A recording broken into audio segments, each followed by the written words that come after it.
بسم الله والحمد لله والصلاة والسلام على رسول الله صلى الله عليه وسلم. اللهم اشرح لي صدري ويسر لي أمري واحلل عقدة من لساني يفقه قولي. اما بعد، السلام علیکم و رحمت الله و برکاته. شنوندگان گرامی و دوستان و هموطنان ارجمند، این پیام ما را به دیگران رسانید و از پاداش نیک بهره مند شوید و دیگران هم بهره برند و شما در اجر شریک شوید. درس امروزینه درباره سنت های راتبه، ای سنت های مؤکده که پیش از نمازهای فرض یا که بعد نمازهای فرض خوانده می شوند. بیشتر مردم در همین سنت ها تنبلی میکنند و میگویند که سنت همین است که اگر که نکردی گناه نمیگیری، نه که از اجر و پاداش نیکی که الله و پیغمبرش گفته است فراموش میکنند. و چه خیلی که صحابگان پیغمبر پیروی میکنند در سنتش برای که پیغمبر دوست می‌داشتند. و مردم حاضره میگویند که سنت نکردی گناه نمیگیری، اجباری ندارد. در این باب حدیث قدسی است که از پیغمبر بزرگوار صلی الله علیه و سلم روایت شده است که در حدیث قدسی الله عز و جل میفرماید که و ما یزال عبدی یتقرب الی بالنوافل حتی احبه. حدیث در بخاری است 6502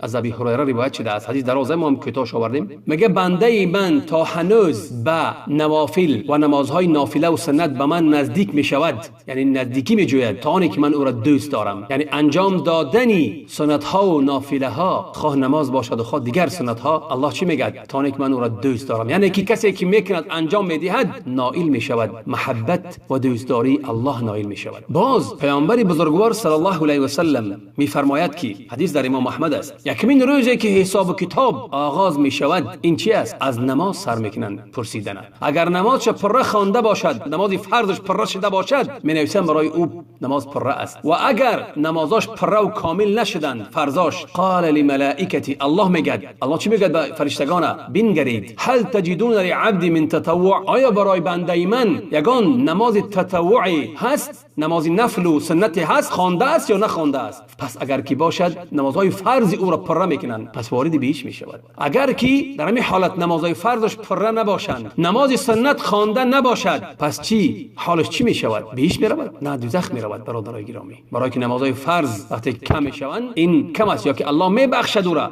درخواست الله است، یا که دوزخش میدرارد. برای همین برادرای گرامی، ما فضیلتی همین سنت های راتبه را یا که مؤکده را به شما بیان میکنیم. از نماز فجر بامداد سر میکنیم. پیغمبر بزرگوار صلی الله علیه و سلم چی میفرماید؟ میگوید که ما من، در حدیث امام مسلم پیغمبر چی میفرماید؟ میگوید که کدام بنده مسلمانی که نماز میگذارد برای الله در یک روز 12 رکعت نفل تطوع، یعنی که زیاتی غیر نماز فرض میگذارد، مگر که الله برای او در بهشت خانه آماده کرده است، خانه برای او در بهشت آماده شده است. یعنی به سبب همین 12 رکعت برای او در بهشت خانه می شود. حدیث از مادر مؤمنان ام حبیبه رمله بنت ابی سفیان روایت شده است. باز در روایت دیگر آمده است که پیغمبر صلی الله علیه و سلم میفرماید که یعنی که امون نامبر میاد، امون 12 رکعت میگوید که 4 قبل الظهر و رکعتین بعدها. در روایت امام ترمذی 4 رکعت میگه پیش از نماز پیشین و 2 رکعت بعد نماز پیشین و 2 رکعت بعد نماز شام و 2 رکعت بعد نماز خفتن و 2 رکعت پیش از نماز بامداد. برای همین برادرای گرامی در این نمازها تنبلی نکنید، نمازها را برپا کنید. این نمازها برای شما بسیار کمک زیادی میرسانند، هم در دنیا هم روز قیامت. بعد پیامبر بزرگوار صلی الله علیه و سلم از زید بن ثابت رضی الله عنه روایت است که پیامبر بزرگوار صلی الله علیه و سلم میفرماید همین نمازهایی که سنت در میگه در گجا اینا را خواندن در کار یا در مسجد یا در خانه، پیغمبر میگه صلی الله علیه و سلم علیکم بالصلاه فی بیوتکم، پس برای شما میگه خواندن نماز در خانه هاتون، امر میگه در خانه هاتون نماز را بخوانید. فإن خیر صلاة المرء فی بیته الا المکتوبه، بهترین نماز برای انسان خواندنش در خانه شه. میگه بهترین جا که در خانهش سنت این خانه شه، تو مگر نماز فرض در مسجد خوانده می شود و نماز سنت در خانه. یعنی خواندن نمازهای سنت، نمازهای راتبه مؤکده نمازها را سنتاش خواندن در خانه سنت است. برای همین نمازها را در خانه فرض در چی مسجد با همراهی جماعت و سنت ها را در خانه. حدیث بسیار در بعض روایات میگه که خانه مثل قبرستان نگردان، یک جزء از نمازها هاتون از سنتاتون برای خانه چی بمانید و در خانه بگذارید. پس آغاز میکنیم از نمازی سنت بامداد که سنت بامداد این چی است؟ این سنت مؤکده است که هم در سفر و هم در چی؟ هم مقیم بدن و هم در سفر خوانده می شود، هر دوش خوانده می شود. سنت مؤکده است. خیلی که مادر من عایشه رضی الله عنها می فرماید پیغمبر بزرگوار صلی الله علیه و سلم، حدیث در امام بخاری مسلم است، پیغمبر صلی الله علیه و سلم از نفل ها بهتر آنه که با همون نماز مواظبت میکرد و همه وقت او در وقت انجام میداد از دیگر نافله ها، از دیگر سنت ها، این چی بود؟ 2 رکعت نماز فجر بود که همه وقت در همین نماز مواظبت میکرد و در وقتش میخواندش. اگر انسان سنتی بامداد در اومد در مسجد که فرض خوانده استند، پس میتواند بعد نماز فرض بامداد خواند، میتواند نیک اولاترش بعدی چی؟ بعدی آفتاب برآمدن خواند اولاتر است. حدیث ها بسیار که ما حدیث شرح نمیتیم حکمش میگیم. باز از حدیث مادر من عایشه رضی الله عنها میفرماید که پیغمبر بزرگوار صلی الله علیه و آله میگوید که رکعتا الفجر خیر من الدنیا و ما فیها، 2 رکعت سنتی نمازی بامداد بهتر است از دنیا و آن چیزی که در دنیا هست. تصور کنید حدیث در امام مسلم است و در حدیث امام مسلم میگه لهما احب الی من الدنیا جميعا، پیغمبر میگه همین 2 رکعت برای من محبوب تر و پسندیده تر هستند از همه دنیا. دنیا چیز در بر میگه برای من بهتر است، برای من پسندیده تر است. و در روایت میگه که خیر من حمر النعم، بهتر است از چی؟ شترای سرخی که بدن پیش، همچون یک سواری از همه گرانبها و قیمتبها که بود، از همون میگه برای من چی است؟ بهتر است. یعنی بین 2 رکعت نماز فجر پیغمبر میگه از دنیا و آن چیزی که در دنیا برای من بهتر است. باز از مادر من عایشه رضی الله عنها روایت است، حدیث صحیح است، در امام بخاری مسلم است. مادر من عایشه میفرماید که پیغمبر بزرگوار صلی الله علیه و آله وقتی که همون 2 رکعت چی را میخواند، همون سنت بامداد بسیار سبکشو میخواند، تا آنه که من میگفتم که آیا پیغمبر در همین 2 رکعت سنت سوره فاتحه را خواند یا که نخواند؟ یعنی از سبکی و تیزخوانی همونها پیغمبر سبکشو میخواند. بعد پیغمبر صلی الله علیه و آله کدام سوره را میخواند؟ سوره قل یا ایها الکافرون میخواند و در دیم رکعت قل هو الله احد اخلاص میخواند. این بود درباره چی؟ درباره نمازی سنتی بامداد چی فضیلت دارد. این کسی چی قدر بزرگ است برادرای گرامی. و پیغمبر حتی در سفر که بود در سفر میخواندش. چخلی که ابو هریره روایت میاد که پیغمبر مرا وصیت کرد بس سه چیزی که تمام چیز میگه نمازی چی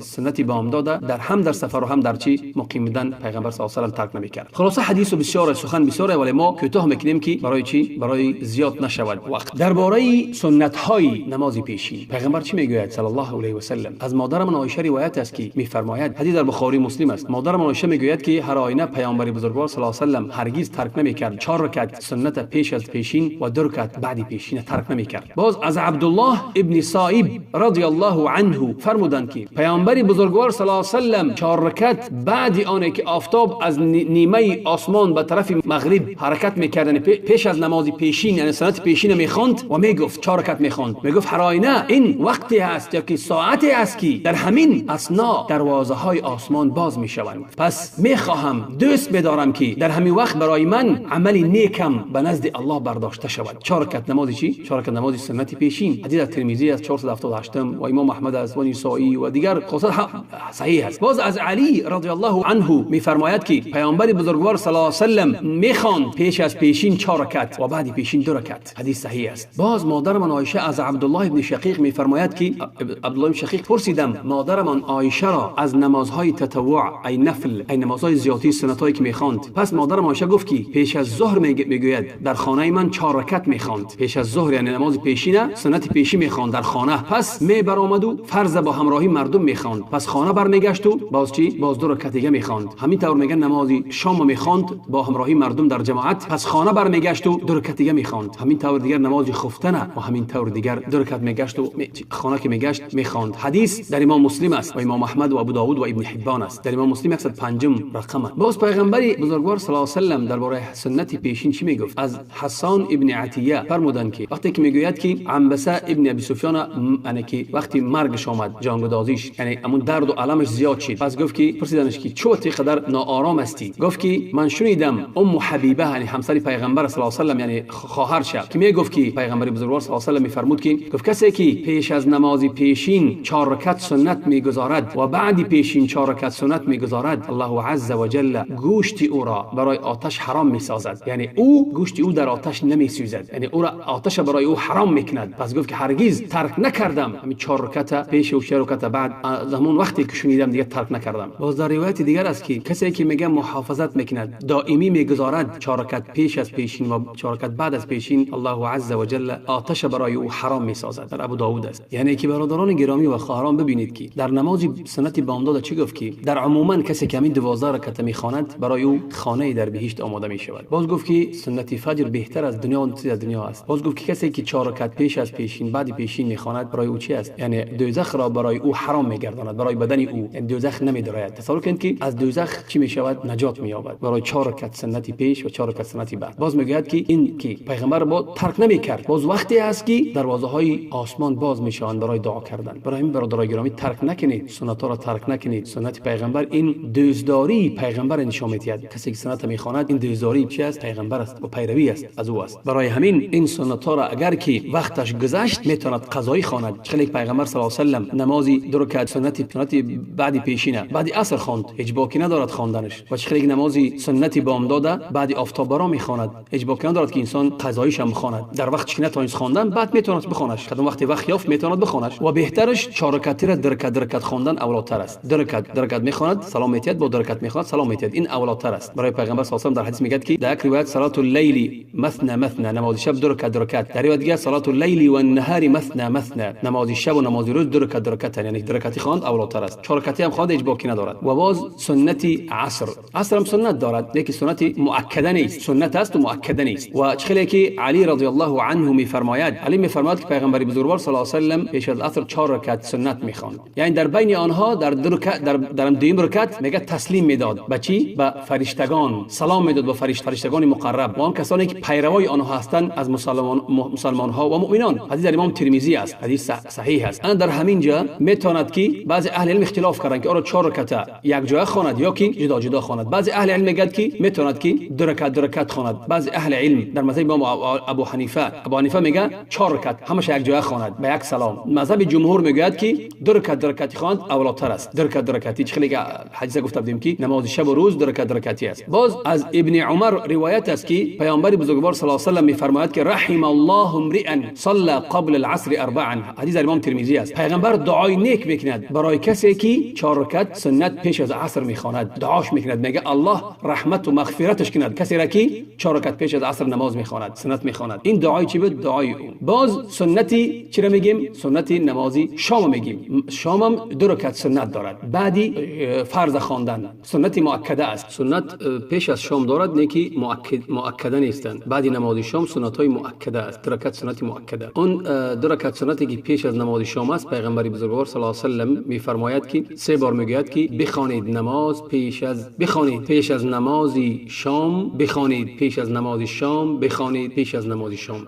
2 رکعت 3 بار میگوید. پس در آخر میگوید که لمن شاء، کسی که میخواهد، برای که مردم سنت مؤکده نگیرنش، سنت مؤکده به حسابش نکنن. گفتن پیغمبر میگه برای کسی که میخواهد. باز در این باز پیغمبر بزرگوار صلی الله علیه و سلم از عبدالله ابن مغفل رضی الله عنه پیغمبر بزرگوار صلی الله علیه و سلم میفرماید، حدیث در امام بخاری است و امام مسلم است. پیغمبر میگوید که بین هر یک 2 اذان نماز، یعنی بین اذان و بین اقامه، پیغمبر اقامه هم اذان میگفت، بین اذان و اقامه هم نماز. یعنی میتونه انسان که بین هر یک اذان که دادن بعد اذان 2 رکعت نماز خوانده هیچ باکی ندارد. سنت است از پیغمبر بزرگوار صلی الله علیه و سلم. هم خیلی دیگر صحابگان میخواندن. این نمازی که بعد نماز شام 2 رکعت این سنت مؤکده است. خیلی در بالا گفتیم کسی که 12 رکعت میخواند برای او الله عز و جل در بهشت قصر بنا میکند یا که خانه بنا میکند. این سنت مؤکده است که پیغمبر صلی الله علیه و سلم در امین سنت های بعد شام سوره کافرون و سوره اخلاص میخواند. خیلی که از عمر رضی الله عنه روایت است که پیغمبر بزرگوار صلی الله علیه و سلم میگه که